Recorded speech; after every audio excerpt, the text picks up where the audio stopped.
Olivia Bradford had always considered her garden more than just a collection of plants. It was her sanctuary, a place where she could escape the noise and chaos of the outside world. After her husband passed away 10 years ago, she had devoted herself to transforming the overgrown patch of land behind their modest suburban home into a masterpiece. Rare flowers from across the country filled the beds, winding paths of hand-laid stones meandered through carefully arranged sections of vibrant greenery, and a small fountain bubbled softly in the center. The garden was her therapy, her solace, and her proudest achievement. Over the years, the neighbors had marveled at the transformation. Occasionally, someone would compliment Olivia as she trimmed her hedges or watered the flower beds, calling her garden a work of art. It was flattering, of course, but Olivia rarely let anyone beyond the gates. Her garden was private, a space filled with memories of her late husband and the life they had built together. She often spent evenings sitting on the small wooden bench near the fountain, sipping tea and reflecting on the years gone by. The sound of the water soothed her, and the sight of the flowers glowing in the fading sunlight reminded her of the beauty she could still create, even in the wake of loss. But in recent months, something had changed in the neighborhood. Olivia began noticing strangers lingering outside her gate, peeking through the iron bars, or even holding their phones up to take pictures. At first, she thought little of it, attributing the attention to mere curiosity. After all, her garden was the most beautiful one on the block, a striking contrast to the neatly mowed but uninspired lawns of her neighbors. Yet, as weeks turned into months, the intrusions became more frequent. One day she caught a young couple leaning over her fence, pointing excitedly at the rose bushes she had spent years cultivating. Another time, a group of children ran past her gate, their laughter ringing out as one of them shouted, "It's the park." The final straw came on a warm spring evening when Olivia returned from a trip to the grocery store and found her garden gate wide open. Her heart dropped as she hurried inside, expecting to find damage or theft. Instead, she stumbled upon an entire family sitting on a blanket spread across her lawn, casually enjoying what appeared to be a picnic. A small boy was tugging at the branches of her beloved wisteria, a plant she had nurtured for over 15 years. "Excuse me." Olivia's voice was sharp, her hands trembling with anger as she addressed the woman who appeared to be the mother. The woman looked up, startled but unbothered, and said, "Oh, we didn't know the owner was home. We heard this was a community park." "A what?" Olivia asked, her voice rising. "This is my property. It's not a park." The woman seemed unfazed, adjusting her sun hat as she replied, "It's what the neighbors said. They said it's open for everyone. We thought it was lovely and decided to stop by." Olivia felt her blood boil as the boy snapped off one of the wisteria branches. "Get out," she shouted, her composure breaking. "Get out now, or I'm calling the police." The family gathered their things and left in a huff, muttering complaints about how unneighborly Olivia was. She stood there in the fading light, surveying the damage they had left behind: a broken branch, flattened flowers, and the lingering sting of their words. How had this happened? Why did anyone think her private sanctuary was public property? The following day, Olivia decided to address the issue at the next homeowner association meeting. Though she rarely attended, preferring to keep her distance from neighborhood politics, this matter couldn't be ignored. As she walked into the sterile conference room at the community center, she felt a mix of nerves and determination. The room buzzed with chatter as neighbors exchanged pleasantries, their voices echoing off the beige walls. Olivia found a seat near the back, clutching a folder of documents that included her property deed and old photos of the garden before its transformation. She was ready to prove to everyone that her garden was hers and hers alone. When the meeting began, she waited patiently as the HOA president, Carl Monroe, droned on about routine matters, trash collection schedules, fence height regulations, and an upcoming neighborhood cleanup day. Finally, during the open forum section, Olivia raised her hand. Carl, a man in his late 50s with a polished smile and a voice that oozed authority, gestured for her to speak. "I want to address a growing issue," Olivia began, her voice steady despite the nervous flutter in her chest. "People have been entering my garden without permission. Someone even referred to it as a community park. I need this to stop immediately." The room fell silent for a moment before Carl's smile widened. "Ah, Mrs. Bradford," he said, his tone patronizing. "Thank you for bringing this to our attention. However, there's something you might not be aware of. According to the original plat map of the neighborhood, your property is partially designated as a green space for community use." Olivia stared at him, stunned. "That's impossible," she said. "I have the deed to my property. The garden is mine. There's no mention of any green space in my documents." Carl shrugged. "The plat map predates most of the current paperwork. It's a historical designation. I'm afraid it's binding." Murmurs rippled through the room as Olivia gripped the edge of her chair. "This is a mistake," she said firmly. "I've lived here for years, and no one has ever mentioned this before." "Well," Carl replied, his smile never faltering, "it's probably just a misunderstanding. But we'll look into it. In the meantime, I'd advise you to work with the HOA to establish proper guidelines for community access. After all, it's only fair to the neighborhood." "Fair?" Olivia couldn't believe what she was hearing. Her garden, her sanctuary, was being taken from her under the guise of fairness. As the meeting continued without her, Olivia sat frozen in her seat, a storm of emotions brewing inside her. She realized with chilling clarity that this was only the beginning of a battle she never wanted to fight but now had no choice but to face. Olivia couldn't shake the shock of what she had heard at the HOA meeting. Her garden, a space she had poured her soul into for years, was being treated as if it belonged to the entire neighborhood. Carl Monroe's dismissive attitude had only fueled her frustration. She knew he was wrong. The property was hers, and no dusty old map could change that. Determined to get to the bottom of this absurd claim, she spent the next day poring over her property documents. The deed clearly listed the garden as part of her lot, with no mention of shared use or community access. Olivia clung to this fact as she made a plan to challenge Carl and the HOA's assertions. The first step was to visit the county records office. Olivia arrived early, clutching a folder of documents as she walked into the imposing government building. The clerk at the front desk, a kind-looking woman with wire-rimmed glasses, listened patiently as Olivia explained her situation. "I need to see any official records related to my property," Olivia said, her voice firm but polite. The clerk nodded and typed the address into her computer. After a moment, her expression shifted to one of mild confusion. "That's odd," she murmured. "The most recent records show a revision to the neighborhood plat map about 2 years ago." Olivia's heart sank. "A revision?" she asked. "What kind of revision?" The clerk clicked through a few more screens before replying. "It looks like an amendment was added, designating part of your property as a public green space. It's marked as pending reclassification, which means it's technically still yours, but it's flagged for potential community use." "Who made this amendment?" Olivia asked, her frustration growing. The clerk frowned. "It doesn't say. The request came from the homeowner association, but there's no specific name attached. You might want to follow up with them directly." Olivia left the records office with a copy of the plat map and a sinking feeling in her chest. How could the HOA have the authority to do this without her consent? She decided to confront Carl Monroe directly, hoping to get some clear answers. When Olivia arrived at the HOA office, a small, nondescript building tucked into a strip mall, the receptionist greeted her with a forced smile. "Do you have an appointment?" the woman asked, barely glancing up from her computer. "No, but this is urgent," Olivia replied. "I need to speak with Carl Monroe about an amendment to the plat map for my property." The receptionist sighed and disappeared into the back. A few minutes later, Carl emerged, his polished demeanor as irritatingly smug as ever. "Mrs. Bradford," he said, extending his hand. "What can I do for you?" Olivia ignored the gesture. "I just came from the county records office," she said. "I found out that the HOA submitted an amendment to reclassify part of my garden as public green space. I want to know why this was done without my knowledge or consent." Carl's smile didn't falter, but there was a flicker of something in his eyes, annoyance perhaps. "Ah, yes," he said smoothly. "That amendment was part of a broader initiative to enhance community spaces.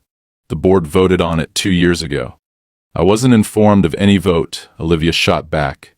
"And I certainly didn't agree to have my garden reclassified. This is my private property, Carl. You have no right to do this." Carl's tone remained infuriatingly calm.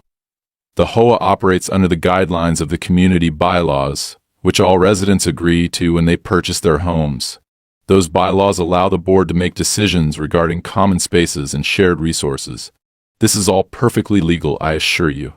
Olivia's fists clenched at her sides. My garden is not a common space, she said through gritted teeth. It's mine, and I have the deed to prove it. Whatever bylaws you're citing don't override that. Carl shrugged. I understand your frustration, but the board's decision was made with the best interests of the neighborhood in mind. Perhaps we can work together to find a compromise. Compromise? Olivia repeated, her voice rising. There is no compromise. This is my property, and I won't let you or anyone else take it from me. Carl's expression hardened slightly. I would advise you to tread carefully, Mrs. Bradford. The HOA has a responsibility to the community, and we take that responsibility seriously. If you'd like to formally contest the board's decision, you're welcome to submit a request for review. Olivia glared at him, her frustration boiling over. You can expect that request very soon, she said before turning on her heel and leaving the office. Back at home, Olivia sat in her garden, trying to calm the storm of emotions swirling inside her. The audacity of Carl and the HOA was almost too much to comprehend. How could they twist the rules to suit their agenda and expect her to simply roll over and accept it? As she looked around at the flowers she had tended for years, the thought of losing this space filled her with a sense of dread she hadn't felt in years. That evening, as Olivia prepared her formal request to contest the reclassification, she noticed an envelope sticking out of her mailbox. There was no return address, and her name was scrawled hastily across the front. Curious but wary, she opened it and pulled out a single sheet of paper. The letter was from a real estate developer, expressing interest in purchasing her property. It included a generous offer and emphasized the community benefits of transforming her garden into a park or other public space. At the bottom, in small print, was a line that made Olivia's blood run cold. In partnership with the Westview Homeowner Association. Olivia crumpled the letter in her hand, her frustration giving way to a cold, focused determination. This wasn't just about her garden anymore. The HOA and the developer were working together, trying to force her out of her home for their own gain. She wouldn't let them win. The next morning, Olivia marched back to the HOA office to submit her formal request for review. The receptionist took the paperwork without comment, but Olivia caught a glimpse of Carl in the back office, watching her through the glass door with a thin smile on his face. As she walked back to her car, Olivia noticed a group of neighbors gathered on the sidewalk across the street, whispering and glancing in her direction. One of them, an older woman named Joan, approached cautiously. Olivia, Joan said, lowering her voice, I just wanted to say, I'm sorry about what's happening. I don't think it's right. Olivia felt a flicker of hope. Then why didn't you say something at the meeting? Joan hesitated, glancing back at the others. Most people are afraid to go against Carl. He's been running the HOA for years, and he has a lot of influence. But if you need support, let me know. There are more people on your side than you think. Olivia thanked her and drove home, her mind racing with thoughts of what to do next. The battle had only just begun, but she was more determined than ever to protect her garden and her rights. Olivia's nerves were fraying as the days passed with no official response to her request for a review from the HOA. Every time she passed her garden, she couldn't help but wonder how long it would remain truly hers. Her once serene sanctuary now seemed tainted by uncertainty, a constant reminder of the looming battle she faced. Despite her efforts to hold on to her resolve, the weight of the situation began to wear on her. The turning point came one morning when Olivia woke to the sound of voices outside her window. Peering out, she saw a group of strangers in brightly colored safety vests walking through her garden, gesturing animatedly at the plants and paths. She threw on a jacket and hurried outside, her heart pounding in her chest. What is going on here? She demanded, her voice sharp and unrelenting. One of the men, a middle-aged contractor with a clipboard, turned to her with a neutral expression. We're conducting a site survey, he said matter-of-factly. A site survey for what? Olivia snapped. The HOA contracted us to assess the property for future community use, he replied, flipping a page on his clipboard. We're measuring for pathways, seating areas, and any potential renovations. Olivia's mouth fell open in disbelief. "This is my property," she said firmly. "You have no right to be here without my permission. Get out before I call the police." The contractor raised his hands in a gesture of appeasement. "I'm just doing my job, ma'am. If you have an issue, you'll need to take it up with the HOA." Before she could respond, the group packed up their equipment and left, leaving Olivia fuming in the middle of her garden. It wasn't just the trespassing that infuriated her, it was the brazen assumption that the HOA could act without consequence, as if her rights didn't matter at all. Later that day, Olivia stormed into the HOA office, her formal request for review still unanswered. The receptionist barely looked up as Olivia demanded to speak with Carl Monroe. A few minutes later, Carl emerged, his ever-present smile plastered across his face. "Mrs. Bradford," he said smoothly, "what can I do for you?"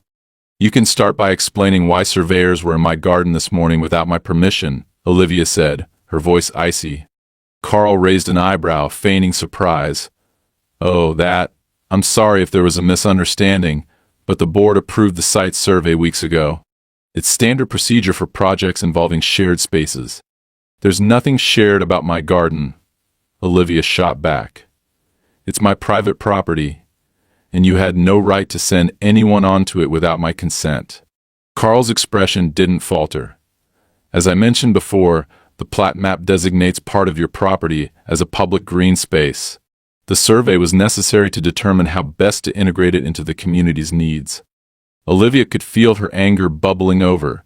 "You don't get to integrate my property into anything," she said, her voice rising. "You haven't even responded to my formal request for review. Or is that just a formality you don't actually intend to honor?" Carl spread his hands in a gesture of false sympathy. "We're reviewing your request, Mrs. Bradford. These things take time. In the meantime, I suggest you try to keep an open mind about the benefits this project could bring to the neighborhood."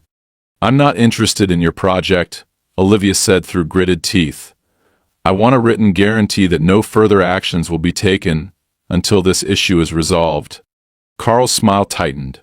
"I'll take it under advisement," he said before turning and walking back into his office. As Olivia left the building, her frustration reached a boiling point. She felt like she was shouting into a void, her concerns dismissed and her rights trampled on by a man who seemed to believe he was untouchable. That evening, Olivia sat in her living room, surrounded by property deeds, plat maps, and HOA bylaws. She had spent hours combing through every document she could find, looking for anything that could definitively prove the HOA was overstepping its authority. But the legal jargon was dense, and the more she read, the more overwhelmed she felt. It was then that a knock on the door broke her concentration. She opened it to find Joan, the neighbor who had quietly expressed her support after the HOA meeting. Joan held a small stack of papers in her hands, her expression nervous but determined. "I thought you might want to see these," Joan said, handing the papers to Olivia. "What are they?" Olivia asked, flipping through the pages. "They're minutes from past HOA meetings," Joan said. "I used to be on the board years ago, before Carl took over. I kept copies of everything, just in case. Look at the dates. There's no record of any vote to reclassify your property." Olivia's breath caught as she scanned the documents. Joan was right. The reclassification Carl had mentioned wasn't in any of the meeting minutes. In fact, the most recent mention of her property was from years earlier, when the board had explicitly acknowledged it as private land. "This is incredible," Olivia said, her voice filled with a mix of gratitude and disbelief. "Thank you, Joan. This could change everything." Joan nodded, but her expression remained cautious. "Be careful, Olivia," she said. "Carl doesn't like being challenged. He'll do whatever it takes to get his way." Olivia thanked her and closed the door, clutching the papers tightly. For the first time in weeks, she felt a glimmer of hope. She now had proof that the HOA's actions were not only overreaching but potentially fraudulent. The next day, Olivia submitted the meeting minutes to the county records office, along with her property deed and a formal complaint against the HOA. She also sent copies to a lawyer she had found through a friend, hoping to build a stronger case. But just as she began to feel like she was gaining ground, the HOA struck back. That weekend, Olivia received a notice in the mail, accusing her of multiple violations of neighborhood regulations. The list was absurd. Her garden paths were too narrow, her fence was not up to code, and her fountain was a safety hazard. Each violation came with a hefty fine, totaling thousands of dollars. It was a blatant attempt at retaliation, and Olivia knew it. But rather than break her spirit, the notice only fueled her resolve. If the HOA wanted a fight, they were going to get one. With Joan's support and the help of her lawyer, Olivia began preparing for what was shaping up to be a drawn-out battle. She knew the road ahead would be difficult, but she was determined to protect her garden and her rights no matter the cost. The escalating conflict between Olivia and the HOA had reached a boiling point. The retaliatory fines were the final confirmation that Carl Monroe and the HOA board were intent on crushing her spirit and forcing her to yield. But Olivia wasn't the type to back down. Each petty accusation and manufactured violation only strengthened her determination to fight for her garden. Her lawyer, Claire Bennett, was equally resolute. Claire was sharp, resourceful, and had a no-nonsense attitude that Olivia immediately admired. After reviewing the mountain of documents Olivia had accumulated, deeds, HOA bylaws, county plat maps, and Joan's damning minutes of past HOA meetings, Claire saw a clear strategy. The lack of a recorded vote to reclassify the garden was a glaring hole in the HOA's story. Claire also noticed something suspicious in the meeting minutes, a reference to a special session that had taken place around the time the plat map amendment was filed. However, there were no details about what had been discussed, no attendees listed, and no documentation of a vote. "That's where we start," Claire said during their first meeting. "We'll demand the HOA produce records from that session. If they can't, it'll raise serious questions about the legitimacy of this amendment." Olivia nodded, feeling a flicker of hope. "What happens if they refuse?" "Then we'll escalate," Claire said. "This isn't just about the garden anymore. If we can prove they've been operating outside their own bylaws, we'll expose the entire board." The first step was to formally request the records. Claire drafted a letter on Olivia's behalf, citing the HOA's own regulations, which required transparency and accountability for all board actions. The letter was firm but professional, and Claire assured Olivia it would be difficult for the HOA to ignore. While they waited for a response, Claire advised Olivia to document everything happening with her property. Olivia had already taken photos of the surveyors trespassing and had kept copies of the absurd fine she'd received. But Claire suggested going further, cataloging every interaction with HOA representatives, tracking every letter and email, and even keeping a log of suspicious activity. It didn't take long for more incidents to pile up. One morning, Olivia woke to find her garden gate swinging open again. This time, the damage was worse. Several of her prized rose bushes had been trampled, and someone had spray-painted a crude arrow on her fence pointing toward her fountain. Attached to the gate was a laminated sign that read, "Future Park Entrance." Olivia's blood boiled as she ripped the sign down, her hands shaking with anger. When she told Claire about the incident, the lawyer's expression darkened. "This isn't just harassment, it's intimidation," Claire said. "They're trying to scare you into giving up. But this will work against them. Keep that sign, we'll add it to the file." As Olivia documented the damage, she began to notice something peculiar. The placement of the spray-painted arrow wasn't random, it lined up perfectly with a path marked on the amended plat map. It was as if someone had already mapped out the changes they intended to make to her property, assuming she would eventually lose. The realization sent a chill down her spine. Meanwhile, the HOA's response to Claire's letter was infuriatingly predictable. They claimed the records from the special session were unavailable due to administrative oversight, but maintained that the board had acted in accordance with all regulations. Claire wasn't surprised. "They're stonewalling us," she said. "But that doesn't mean we stop. If they won't produce the records voluntarily, we'll subpoena them." To strengthen their case, Claire began digging deeper into the HOA's history. She filed public records requests with the county, seeking correspondence between the HOA and local government offices. She also reached out to former board members, hoping someone might have insight into Carl Monroe's tenure. It wasn't long before she struck gold. A former board member, a retired teacher named Evelyn Harper, agreed to meet with Olivia and Claire in private. Evelyn had left the board years earlier after clashing with Carl over what she described as questionable practices. She still lived in the neighborhood but kept a low profile, wary of drawing Carl's attention. During their meeting, Evelyn revealed that the push to reclassify certain properties, including Olivia's garden, had been brewing for years. Carl's been working with developers behind the scenes, Evelyn said. He sees dollar signs every time he looks at this neighborhood. That's why he fought so hard to expand the HOA's authority so he could justify these so-called enhancements. Did he ever mention Olivia's property specifically? Claire asked. Evelyn nodded. I remember a board meeting where he talked about it.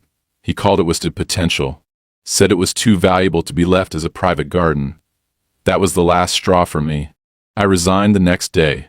Evelyn also provided a key piece of evidence, a copy of the HOA's original bylaws, which explicitly stated that changes to property classifications required the unanimous consent of all affected homeowners. This clause had been removed in later versions of the bylaws, but its existence was undeniable proof that Carl and the current board were violating the HOA's foundational principles. Armed with this new information, Claire prepared to take the fight to the next level. She filed a formal complaint with the county, alleging procedural violations and requesting an injunction to halt any further actions by the HOA related to Olivia's property. The complaint included Evelyn's testimony, the original bylaws, and documentation of the harassment Olivia had endured. The injunction was granted, temporarily freezing the HOA's plans and preventing them from entering Olivia's garden. It was a small but significant victory, and Olivia felt a glimmer of hope for the first time in weeks. But the battle was far from over. Carl Monroe, predictably, was furious. At the next HOA meeting, he accused Olivia of obstructing progress and selfishly prioritizing her own interests over the needs of the community. His speech was met with a mix of applause and murmurs of dissent from the gathered neighbors. Olivia stood her ground, calmly presenting her evidence and challenging Carl's claims. The tension in the room was palpable as Olivia finished speaking. For the first time, she saw cracks in Carl's confident facade. Several neighbors approached her after the meeting, quietly expressing their support and sharing their own grievances with the HOA. But as the weeks went on, Carl's retaliation grew more desperate. Olivia received another wave of fines, each more absurd than the last. One letter claimed her garden fountain violated water usage regulations, even though she had a rainwater collection system in place. Another accused her of visual nonconformity, citing the colorful flowers in her garden as a disruption to the neighborhood aesthetic. Olivia knew these tactics were designed to wear her down, but she refused to give in. She poured her energy into strengthening her case, working closely with Claire and gathering more evidence. Each day brought new challenges, but also new allies. Neighbors who had once stayed silent were now speaking out, inspired by Olivia's determination. As she sat in her garden one evening, surrounded by the flowers and greenery she had fought so hard to protect, Olivia felt a renewed sense of purpose. This wasn't just about her garden anymore. It was about standing up to a system that thought it could steamroll over her rights without consequence, and she was determined to see it through to the end. The temporary injunction against the HOA had bought Olivia some time, but the battle was far from over. Carl Monroe and the board were relentless in their attempts to push her into submission. Each day seemed to bring a new challenge, more fines, more veiled threats, and more subtle acts of harassment. Yet Olivia refused to be intimidated. Every move the HOA made only strengthened her resolve to fight back, no matter the cost. One morning, as Olivia tended to her garden, she noticed a delivery truck idling in front of her house. A group of workers began unloading materials, metal benches, lampposts, and other items that looked suspiciously like park fixtures. Olivia marched to the curb and confronted the foreman, who was overseeing the delivery. "What is all this?" she demanded, her voice steady but sharp. The man barely glanced at her as he checked his clipboard. "We've been contracted by the HOA to begin installing park infrastructure," he said simply. "We're starting with the green space outlined in the plans." Olivia's stomach twisted. "This isn't a park," she snapped. "This is my property, and there's an injunction in place preventing any further action by the HOA." The foreman shrugged, clearly uninterested in her explanation. "You'll need to take it up with them," he said before walking away to direct his crew. Furious, Olivia immediately called her lawyer, Claire Bennett, who assured her that the HOA's actions were a blatant violation of the court order. "They're trying to provoke you," Claire said. "They want to create chaos and force you into a corner. Don't give them the satisfaction. I'll handle this." Claire moved quickly, filing a motion to hold the HOA in contempt of court. In the meantime, Olivia took photos of the workers and the materials they had left scattered around her garden, documenting every detail for her growing case. But the incident left her shaken. It was clear that Carl and the board were willing to break the law to achieve their goals, and Olivia couldn't shake the feeling that they were escalating their efforts. Her suspicions were confirmed a few days later when she received a formal letter from the HOA, accusing her of willfully obstructing community progress. The letter was filled with legal jargon, but one sentence stood out. "The board has determined that failure to comply with HOA directives will result in further penalties, up to and including foreclosure proceedings." Foreclosure. The word hit Olivia like a punch to the gut. It was a clear attempt to intimidate her, a reminder that the HOA wielded significant power and that they were willing to use it. For the first time, Olivia felt a flicker of doubt. What if they succeeded in taking her home? What if all her efforts were for nothing? But as quickly as the doubt crept in, it was replaced by a surge of determination. She wasn't just fighting for her garden anymore. She was fighting for her home, her independence, and her right to live without interference. If the HOA wanted a war, she would give them one. With Claire's help, Olivia began to dig deeper into the HOA's operations. They combed through financial records, meeting minutes, and public filings, searching for anything that could expose the board's corruption. The process was slow and tedious, but their persistence paid off. Claire uncovered a series of payments from a real estate development company, Evergreen Ventures, to an account linked to the HOA. The payments were labeled as consulting fees, but the timing and amounts were suspicious, especially since they coincided with the push to reclassify Olivia's garden. The discovery was a game changer. Evergreen Ventures was the same company that had sent Olivia the unsolicited offer to buy her property. It was clear that Carl Monroe and the board were working in tandem with the developers, using the HOA's authority to pave the way for lucrative deals. The reclassification of Olivia's garden wasn't about community improvement, it was about profit. Armed with this new evidence, Claire began building a case against the HOA for fraud and abuse of power. But as they prepared their legal strategy, the situation in the neighborhood continued to deteriorate.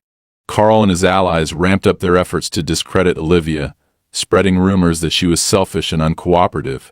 At one point, a neighbor confronted her in the street, accusing her of ruining the community by refusing to share her garden. Olivia tried to brush off the criticism, but it wasn't easy. The isolation was wearing on her, and the constant stress was beginning to take its toll. Even her once peaceful garden felt tainted by the ongoing conflict. But just when she thought she couldn't take any more, she received an unexpected message. It was a handwritten note slipped under her door, unsigned but unmistakably sincere. "You're not alone. Some of us see what's happening and support you. Keep fighting." The note brought tears to Olivia's eyes. For the first time in weeks, she felt a glimmer of hope. Maybe she wasn't as isolated as she thought. Encouraged by the anonymous gesture, Olivia decided to take a bold step. She organized a neighborhood meeting, inviting anyone who was willing to listen. The goal was simple: to expose the truth about the HOA's corruption and rally support for her cause. The meeting was held in Olivia's backyard, under the shade of the towering oak tree she had planted with her late husband. To her surprise, more than a dozen neighbors showed up, including some she hadn't spoken to in years. Among them was Joan, the former board member who had already shared vital information, and Evelyn Harper, whose testimony had been critical in securing the injunction.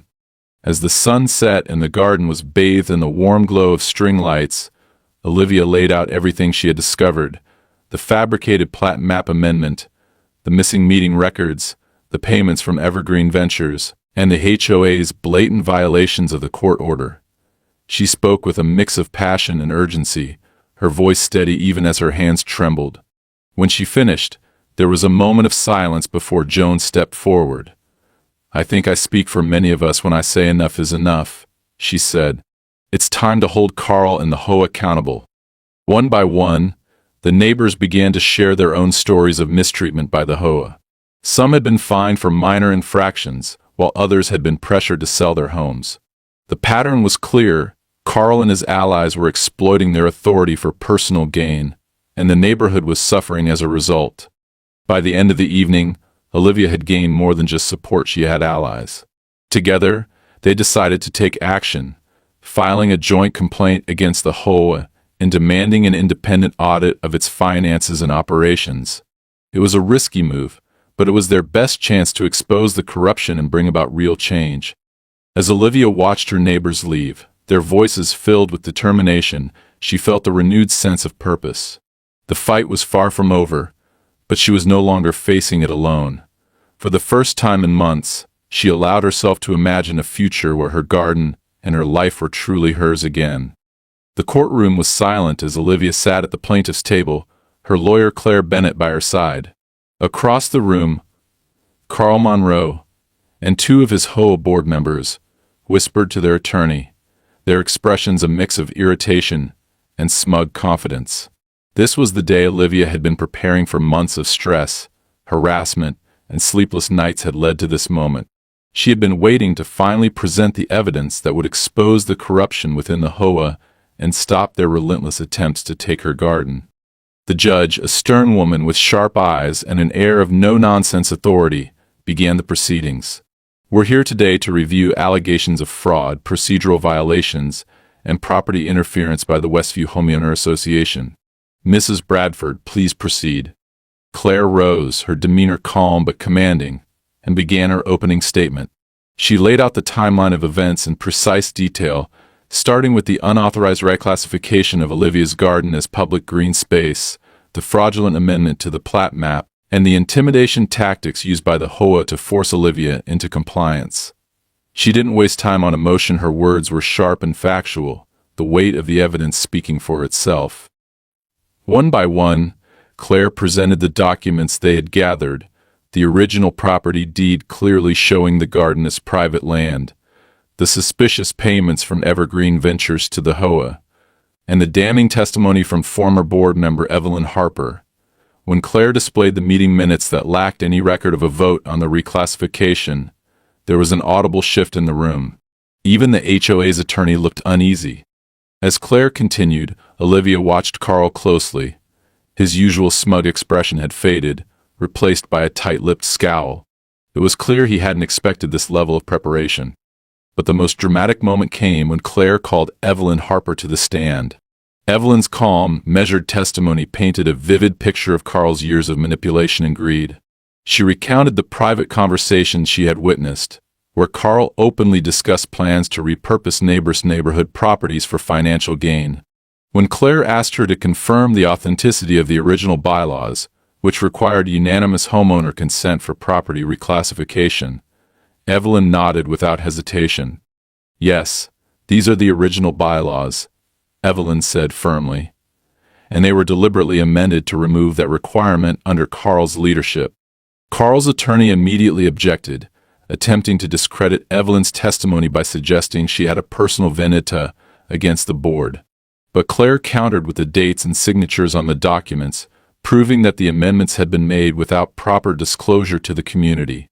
The judge allowed Evelyn's testimony to stand, and Carl's attorney seemed to retreat into silence. The final blow came when Claire presented photographic evidence of the harassment Olivia had endured. The spray-painted arrow marking her property as a park entrance, the damaged flowers, the workers unloading park infrastructure. Despite the court's injunction, all of it painted a clear picture of a board, willing to break the law to achieve their goals. "Your Honor," Claire said in her closing remarks, "this case isn't just about one homeowner's garden. It's about an abuse of power by a governing body that has forgotten its purpose, to serve the community. Mrs. Bradford has endured months of harassment, threats, and deceit because she dared to stand up for her rights. We ask that you hold the Westview Homeowner Association accountable and restore her property to its rightful status." When Carl's attorney stood to respond, his argument was weak in comparison. He relied heavily on procedural technicalities, claiming that the board had acted within its authority and that any missteps were unintentional. But the weight of evidence against the HOA was undeniable, and even the judge seemed unimpressed by his attempts to downplay the board's actions. As the judge retired to deliberate, the courtroom buzzed with quiet murmurs. Olivia sat motionless, her hands clasped tightly in her lap. Claire placed a reassuring hand on her shoulder. "You've done everything right," she said. "No matter what happens, you fought for what was yours." After what felt like an eternity, the judge returned. The room fell silent as she began to speak. "The evidence presented today shows a clear pattern of misconduct by the Westview Homeowner Association," the judge said, her tone firm. "The fraudulent amendment to the plat map, the lack of a proper vote, and the harassment of Mrs. Bradford all point to a deliberate effort to undermine her rights as a property owner. This court finds in favor of the plaintiff, Mrs. Olivia Bradford." Olivia's breath caught as the judge continued. "The reclassification of her garden is nullified, and the HOA is ordered to cease any further attempts to interfere with her property. Additionally, an independent audit of the HOA's finances and operations will be conducted to address concerns of corruption. Any fines or penalties levied against Mrs. Bradford are to be refunded in full." The room erupted in whispers as the judge's words sank in. Carl sat frozen, his face pale with disbelief. Olivia, overwhelmed with relief, felt tears sting her eyes. She turned to Claire, who gave her a small, triumphant smile. As Olivia left the courthouse, she was met by several neighbors who had attended the hearing in quiet support. Joan hugged her tightly, and others offered words of congratulations and gratitude. For the first time in months, Olivia felt a sense of peace. The fight was over, and she had won not just for herself, but for everyone who had been bullied by the HOA's unchecked authority. Later that evening, Olivia returned to her garden. The damage from months of conflict was still visible, but the space felt different now. It felt like hers again. As she stood by the fountain, the sun setting in a blaze of orange and gold, Olivia allowed herself a small, hopeful smile. Her garden, her sanctuary, had weathered the storm, and so had she. In the days following the court's ruling, Olivia found herself adjusting to a strange new reality: peace. For months, her life had been consumed by the battle against the HOA, every day bringing a new challenge or confrontation. Now, with the judge's decision firmly in her favor, the storm had finally passed. The first tangible sign of her victory came in the form of a formal letter from the HOA. It was a grudging acknowledgement of the court's orders, outlining the steps the board was required to take to comply. Along with the letter was a refund check for the thousands of dollars in fines they had wrongfully imposed. Olivia stared at the check for a moment, a mix of satisfaction and disbelief washing over her. It wasn't just about the money, it was validation that her fight had been worth it. Carl Monroe, the once untouchable HOA president, resigned days later. Rumors swirled through the neighborhood about the fallout from the independent audit, which had uncovered years of financial mismanagement and under-the-table deals with developers like Evergreen Ventures. While no official charges had been filed yet, it was clear that Carl's reign of power was over. With Carl gone, the HOA board underwent a dramatic shift. Several board members, eager to distance themselves from the scandal, stepped down as well. In their place, a new group of residents was elected, people who had been inspired by Olivia's stand and wanted to restore trust and transparency to the organization. Among them was Joan, who had quietly supported Olivia throughout her ordeal. For Olivia, the changes were bittersweet. She was relieved to see justice served and hopeful for the future of her neighborhood, but the experience had taken a toll. Her garden, once her sanctuary, had become a battleground. The sight of trampled flowers and damaged hedges reminded her of everything she had endured. But Olivia wasn't one to dwell on the past. With the help of her supportive neighbors, she began the process of restoring her beloved garden. Joan organized a community workday, and dozens of residents showed up to help. Together, they repaired the fence, replanted flowers, and removed the remnants of the unwanted park fixtures that had been left behind. Children from the neighborhood painted a new sign for her garden that read, "Olivia's Oasis." As the weeks passed, Olivia's garden began to bloom again. The scars of the conflict faded, replaced by vibrant colors and the gentle hum of life returning to the space. But the garden wasn't the only thing that had changed. Olivia herself felt a newfound sense of strength and resilience. She had faced down powerful adversaries, endured months of stress and isolation, and emerged victorious. To celebrate the end of her ordeal, Olivia decided to host a garden party. Invitations were sent to everyone in the neighborhood, and on a warm Saturday afternoon, her backyard was filled with laughter, music, and the scent of freshly blooming flowers. People mingled among the winding paths, admiring the beauty Olivia had worked so hard to protect. Joan raised a toast midway through the party, her voice carrying a mix of warmth and admiration. "To Olivia," she said, lifting her glass, "for showing us all the power of standing up for what's right and reminding us what it means to be part of a community." The guests echoed her sentiment, and Olivia felt a surge of gratitude. She realized that while the battle had been grueling, it had also brought her closer to her neighbors and shown her the strength of collective action. As the party wound down and the last guests said their goodbyes, Olivia sat alone on the bench by the fountain, watching the golden light of sunset filter through the trees. The garden was quiet now, a tranquil reminder of everything she had fought for. It was hers again, her sanctuary, her creation, her triumph. And as she sat there, surrounded by the beauty she had reclaimed, Olivia allowed herself to dream of the future. She had endured a storm and emerged stronger, her garden standing as a testament to the power of resilience, determination, and hope.